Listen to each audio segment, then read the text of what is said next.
Hello दोस्तों, मैं Sonu Maheshwari from Uttar Pradesh.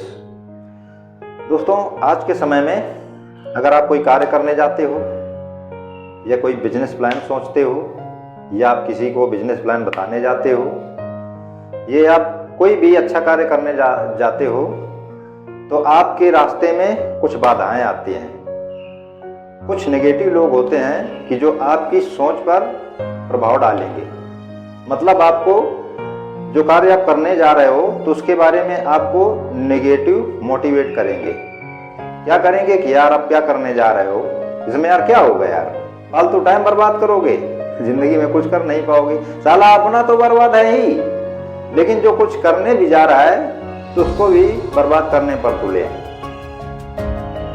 आज की दुनिया में 99% नेगेटिव लोग जो होते हैं ना खुद बर्बाद होते हैं और 99% दूसरे को बर्बाद करने पर तुले रहते हैं। नेगेटिव व्यक्ति जो होता है ना खुद तो मिटता ही मिटता है और दूसरे को भी मिटा के रख देता है। इसलिए आप नेगेटिव व्यक्ति से दूरियां रखें। और क्या होता है कि आज के समय में अगर कोई व्यक्ति किसी को अपना प्लान बताना चाहता है, कुछ बताना चाहता है, तो जो नेगेटिव लोग होते हैं या दूसरे व्यक्ति होते हैं तो क्या कहेंगे, अपना देखो कुछ कर नहीं रहा, दूसरे को चला एडवाइस देने। मतलब यार वो कुछ नहीं कर पाया ना, जो आपको बता रहा है उसने मान लो कि कुछ नहीं किया, लेकिन अगर आप समझदार हो, आप पढ़े लिखे हो, आपके अंदर दिमाग है तो यार उसके प्लान से आप कर सकते हो ना। आप कुछ बन के दिखा दो। मान लो उसने कुछ नहीं किया, आप बनकर दिखाओ ना। अपना तो करेंगे ही नहीं और दूसरा कुछ कर भी रहा है तो दिक्कत पैदा कर देंगे। क्या होता है कि जब कोई छोटा व्यक्ति किसी बड़े आदमी को कोई प्लान बताता है, कुछ बताता है, तो लोग उस पर विश्वास नहीं करते। अपना देखो कहाँ खड़ा है, जमीन पर खड़ा है, मुझे आसमान पर बिठाने की बात कर रहा है। तो यार मेरा कहने का मतलब है कि शिक्षा एक ऐसी चीज होती है कि वो उसका समय टाइम नहीं होता, वो किसी भी समय ग्रहण की जा सकती है। और शिक्षा कहाँ से मिल रही है वो मायने नहीं रखती, शिक्षा कैसी मिल रही है, कैसी दे रहा है वो मायने रखता है। इसलिए मेरा कहना है कि अच्छी शिक्षा कहीं से भी मिले ग्रहण कर लेना चाहिए। निगेटिव लोगों से बचें और निगेटिव वातावरण से दूर रहें, क्योंकि निगेटिव लोग तो जिंदगी मिटा देते हैं, भविष्य मिटा देते हैं, और निगेटिव वातावरण होता है ना तो सारा समाज बेकार कर देता है। इसी बात पर मेरा कहना है, ऊंचाइयां अगर पानी है तो मजबूरियों का जहर पीना पड़ेगा। ऊंचाइयां अगर पानी है तो मजबूरियों का जहर पीना पड़ेगा। जिंदगी में अगर कुछ कर गुजरना है तो अपने जुनून को जिंदा रखना पड़ेगा।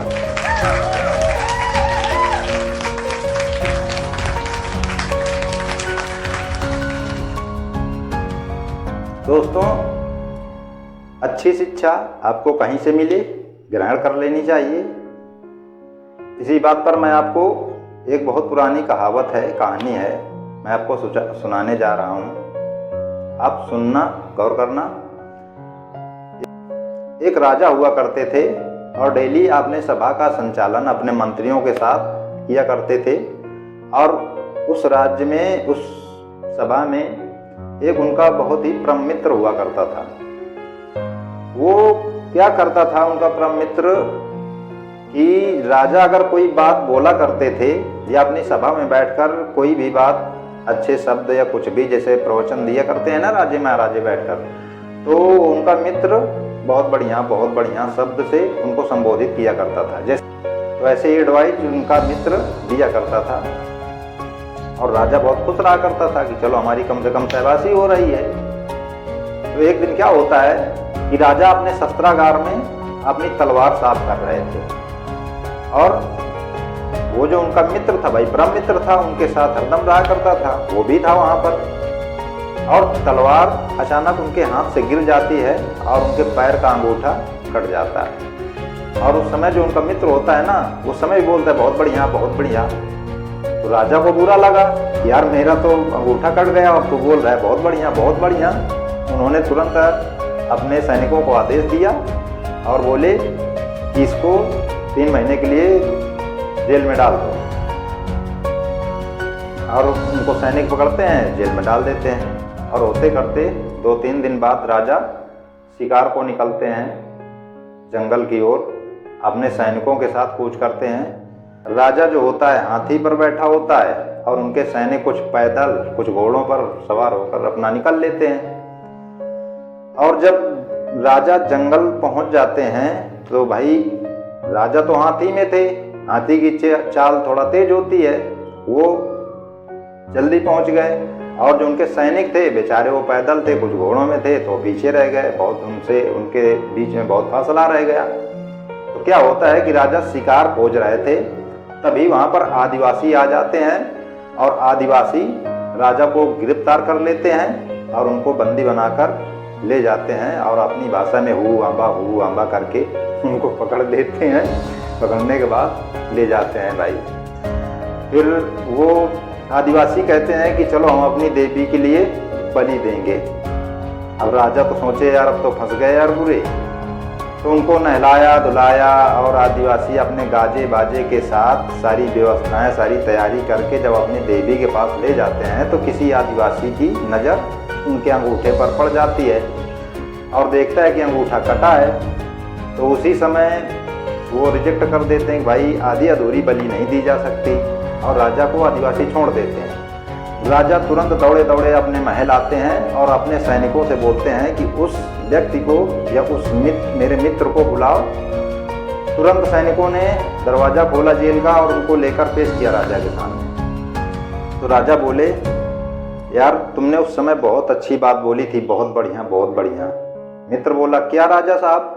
यार मेरा अगर अंगूठा न कटा होता तो शायद मैं इस दुनिया में ना होता, तुमने सही बोला था। तो राजा बोले कि चलो ठीक है बहुत बढ़िया, लेकिन जिस समय मैं आपको जेल में डाल रहा था तब भी आप बोले थे कि बहुत बढ़िया, वो बात मेरे समझ में नहीं है, वो कैसे बढ़िया, क्या मतलब है उसका?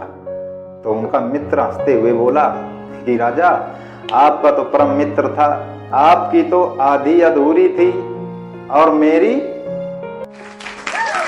पूरी थी। आप तो बच जाते लेकिन मैं नहीं बचता। तो इसलिए मेरा आप सभी से कहना है कि अच्छी शिक्षा कहीं से मिले ग्रहण कर लेनी चाहिए और निगेटिव लोगों से दूरियां बनाकर रखो।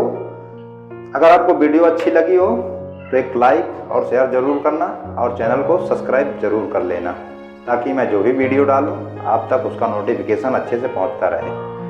और कुछ नेगेटिव लोग होंगे कि यार लाइक करने के लिए कह रहा है, लाइक कर देंगे तो उसका यार मकान बहुत बढ़िया बन जाएगा, अच्छा बन जाएगा।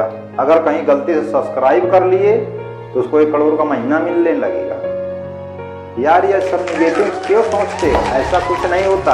अगर ऐसा हो ना तो दुनिया में सभी लोग वीडियो ही बनाने लगे, कोई बाहर काम करने ना जाए। ऐसा नहीं होता।